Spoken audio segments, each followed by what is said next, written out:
use your words, not your fists. Oh, there are so many people to call out. Good thing that Magic Barack Obama was the racial healer everyone expected him to be, except everyone with a brain, when he got into office in 2008. So, first, black American president. I can taste the racial harmony in the air. Smells like cordite, actually, and pepper spray these days. So many people to talk about. Mike Signer, he's the mayor of Charlottesville. A couple of interesting coincidences here. So, earlier this year, Mike Signer said he wanted Charlottesville to be a, quote, capital of the resistance against Trump and his administration after Trump tried to halt some immigration from these 7 countries that don't have any capacity to vet people in any reliable way. The mayor also said that he wanted the city manager to talk with other city councilors about how to make Charlottesville a sanctuary city. For those who don't know, that means where you can't be arrested for being an illegal alien. And I guess this shows just how much he is committed to the rule of law. Now, a well-educated man without a doubt. He holds a PhD in political science. I'm sorry, as if that's a science. He holds a PhD in political science from where? If you've been following any of the leftist attacks on right speakers and free speech advocates and so on, you may not be at all shocked to hear that the mayor of Charlottesville holds a PhD in political science from the University of California at Berkeley. So, good thing that indoctrination didn't take any hold at all. Mike was appointed by Governor Tim Kaine. He was, of course, Hillary's VP choice. Governor Tim Kaine to a 4-year term on Virginia's Board of Medicine. So fairly tight politically with Tim Kaine. Tim Kaine himself has 3 children. The youngest son of Tim Kaine, his name is Linwood. And he was arrested in Minnesota for his alleged role in an organized riot against the Trump administration and Donald Trump's policies. This young man, 24 years old, he was charged in May by prosecutors in St. Paul with fleeing on foot, concealing identity in a public place, and obstructing the legal process by interfering with a police officer. Now, this is some fairly serious stuff. One of his 3 charges as a whole, one is punishable by up to a year in prison. So this is, I guess, the sticky SJW leftist net that the Unite the Right organizers and participants wandered into, I guess, like Siegfried training a late-stage, rather hungry tiger. Now, what was the plan? What was the plan? Well, first of all, the plan was to deny the permit for the assembly, for the Unite the Right assembly. The Unite the Right was upset, or some people were upset, because the statue of Robert E. Lee was being taken down, and they didn't like that. And, I don't know, do you know there's a statue of Vladimir Lenin in Seattle? I think that's highly offensive. I think it should stay up, though, as a reminder that communism doesn't work, and we continually need to talk about that, because apparently people have a short memory. No matter how much it's washed in blood, that stain seems to fade away. So, that was the impetus. They applied for a permit, and they were denied their permit. Now, the ACLU, the American Civil Liberties Union, stepped in, took them to court, the town of Charlottesville, and said, well, you can't deny them their free speech rights based on the content of what's being said. And eventually they won. And so I'm going to give an imitation of what the city council was probably like afterwards. Fine, okay, Nazis, you can have your rally, but let's just see what happens now, shall we? Because they had weeks leading up to the protest. City and state officials got together, put their helium heads together, and drew up a detailed plan for how to deal with the rally. Now, the rally drew a grand total of fewer than 500 people. This is not exactly Germany in 1933, when Hitler's getting, 35% of the vote. This is 500 people in a couple 100 million people country, so not massive. Now, to deal with these 500 people, they had 1,000 first responders, including 300 state police troopers and members of the National Guard. So you had 2 first responders for every 1 rally attender. Yes, that's pretty much the worst Beach Boys song that was ever written. So if they had weeks to do this and they had a 2-to-1 ratio of law enforcement to actual participants in the rally, I think it should have been vaguely possible to keep it peaceful.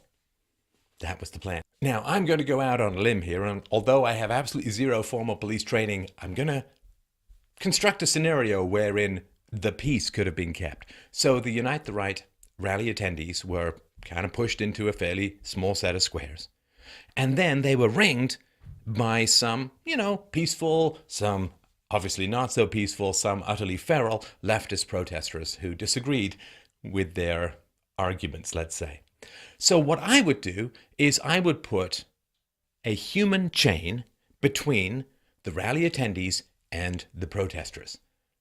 Yeah, the protesters could yell, the rally attendees could have their speeches, everybody could have a robust exchange of ideas and then go home in one piece, and there wouldn't be the horrifying tragedy, if not downright murder, as has been alleged, of a young man driving his car into leftist protesters, killing one and wounding many, and quite possibly there may not have been a crash of a police helicopter that killed 2 policemen. So you put the human beings, the cops, in between the rally attendees and the protesters, and you make sure they don't come into physical contact with each other, and if anyone throws stuff, you arrest them.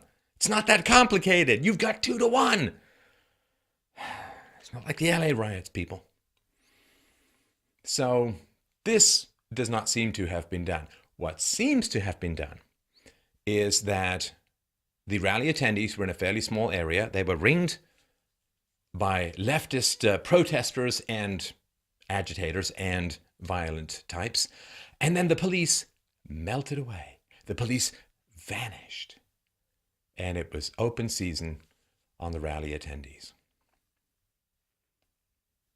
Now, given that they had weeks to plan, they have virtually unlimited budgets, they have virtually unlimited manpower, I think that what happened was the plan.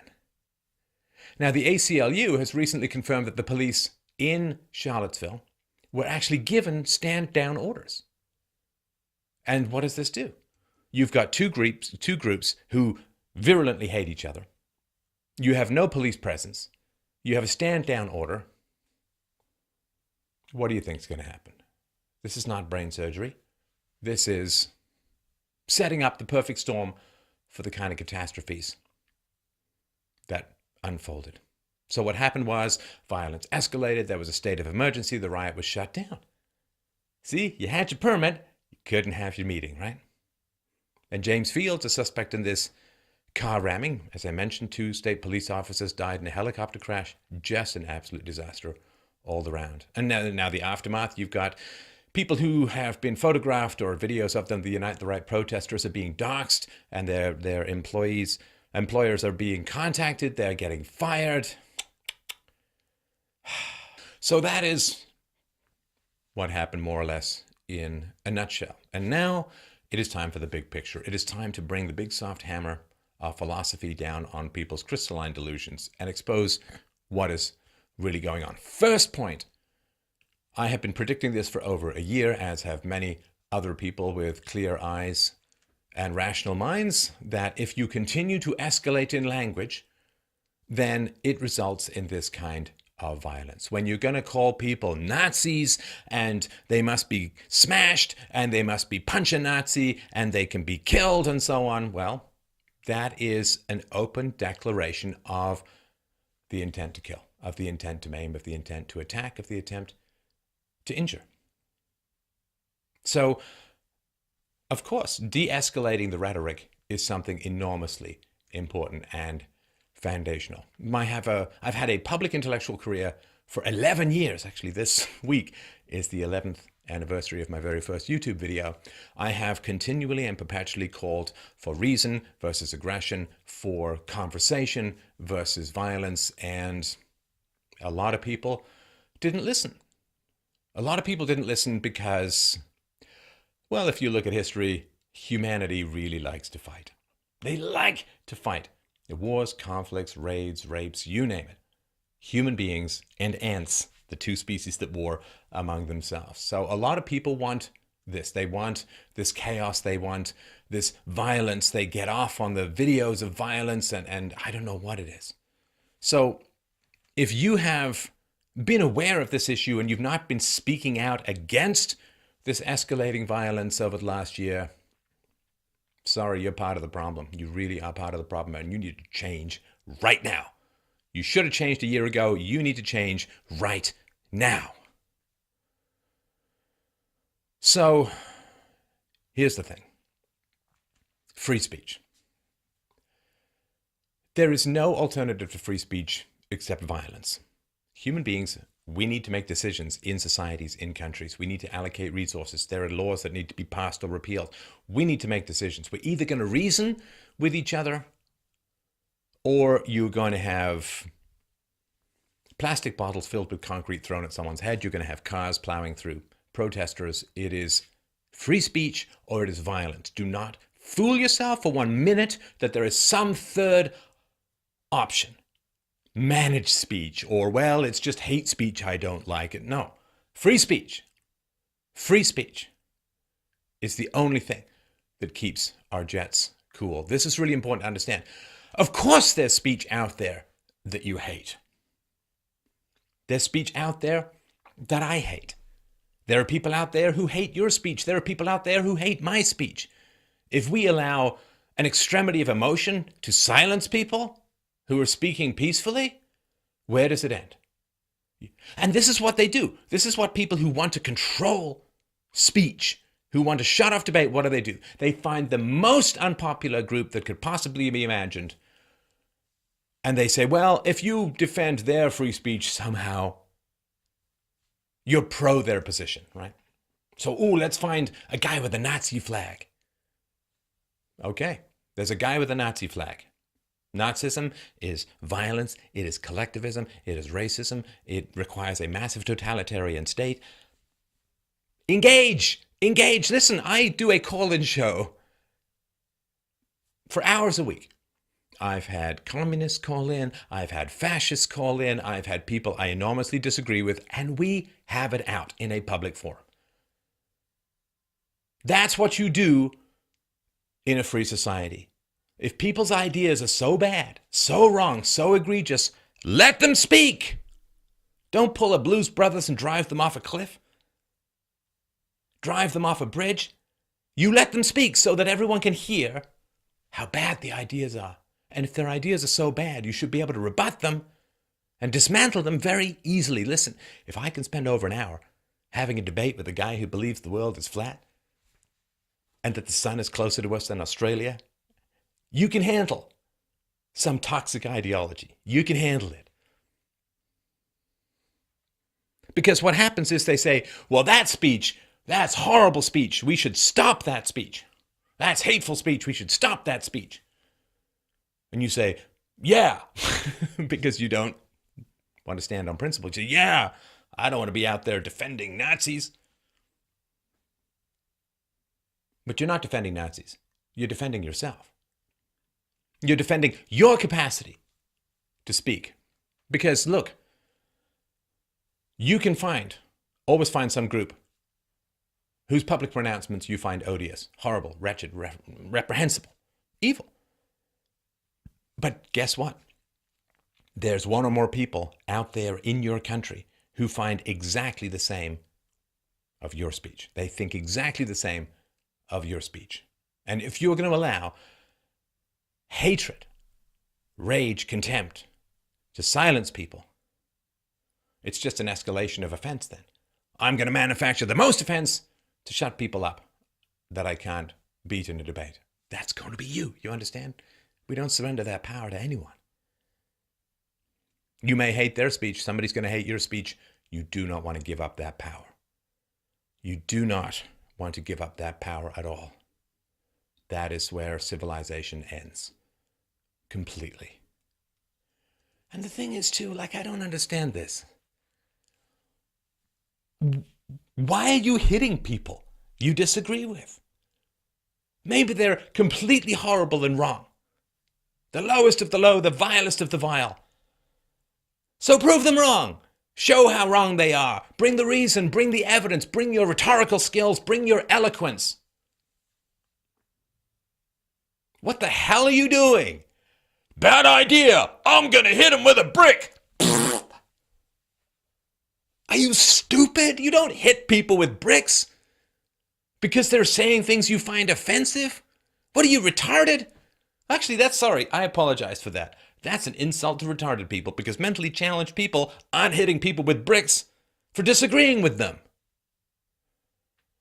Hitting people, throwing feces and urine at them, pulling fire alarms. You are confessing that you don't know how to reason. You're confessing that you can't find any way to productively disagree and disprove what they're saying. You're saying, I can't answer their arguments with reason and evidence, so I'm going to hit them with a brick or a car. Stop it now. That is not how we are going to have a civilization. No hitting people with bricks. You understand? Stop it. Learn how to reason. Read your Socrates. Read your John Locke. Read your Aristotle. Read your Plato. Learn how to make a goddamn argument and stop hitting people with bricks. I'd call it childish, but that's an insult to children. Oh, look, I hit someone with a brick. I made him a victim, and now he's got free publicity for everyone else who wants to join his cause. Good thinking, everyone. Way to solve problems. You understand? In a debate, whoever punches first loses.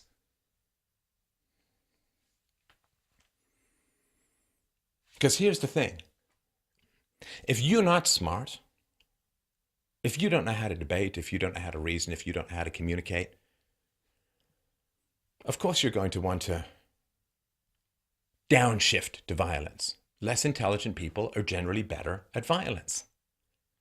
In the absence of rational arguments, it is the brutal losers who will win the day.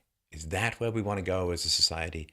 Where the fists and the bricks and the hurtling cars are what define the debate, or what define the conversation.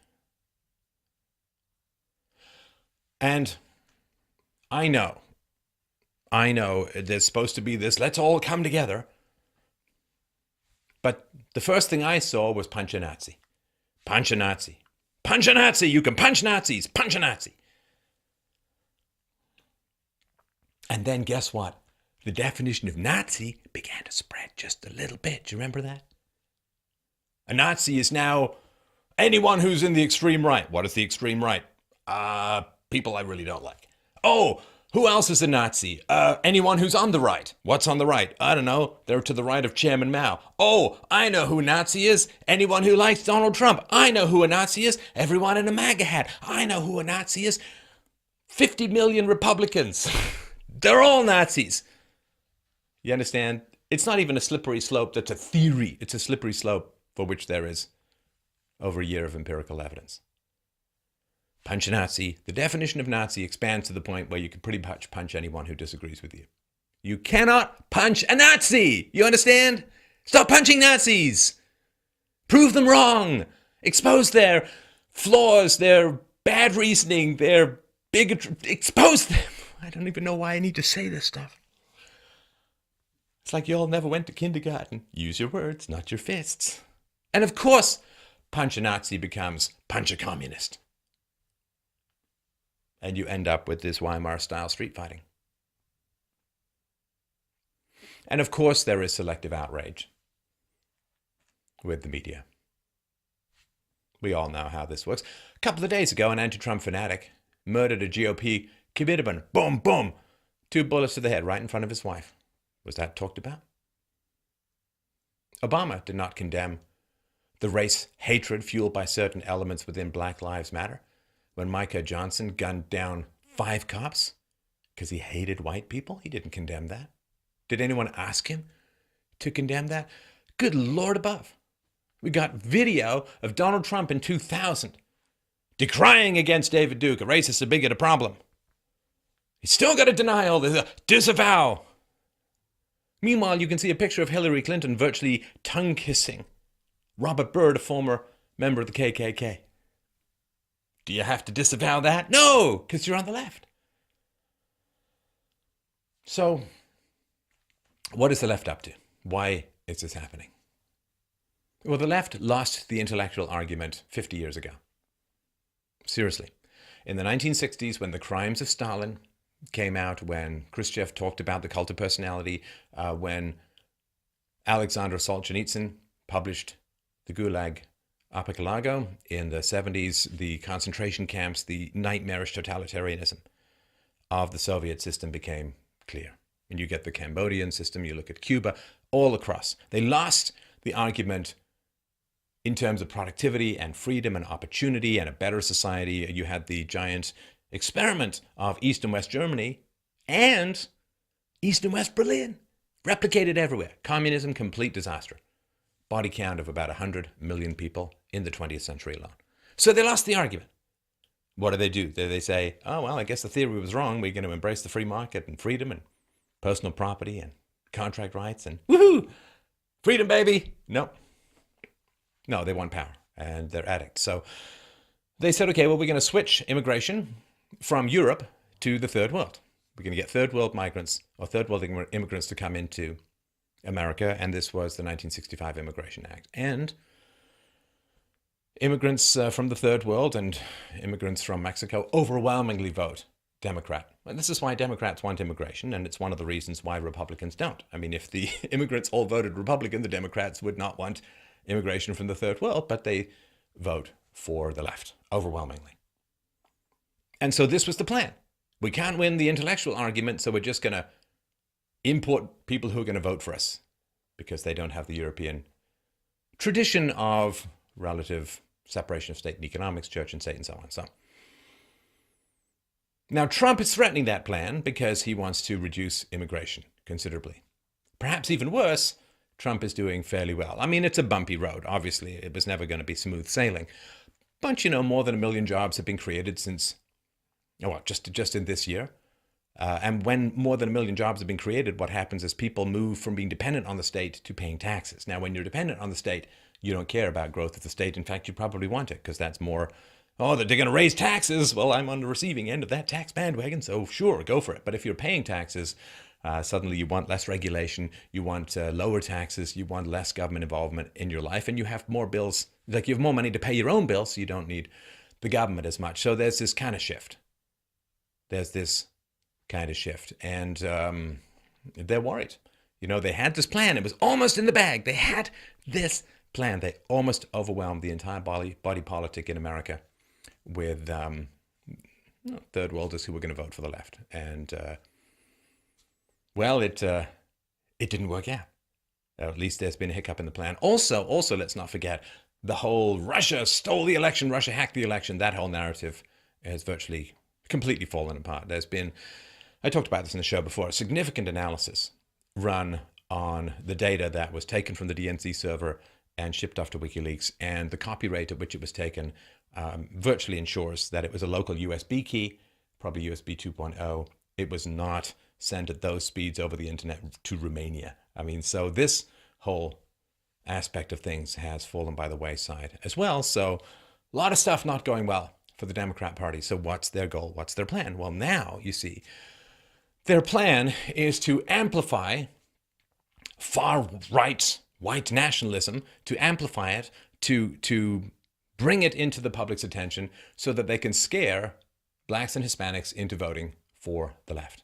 They don't have much left to offer, right? They're not in power, and the government doesn't really have that much money left in America, so they just can't roll out massive new programs, and Obamacare is collapsing anyway. So they don't have anything positive to offer, and when you don't have anything positive to offer, then you offer something negative, right? And so what they're offering now is, well, there are all these terrifying Nazi white people out there, so you better vote for us so we'll protect you.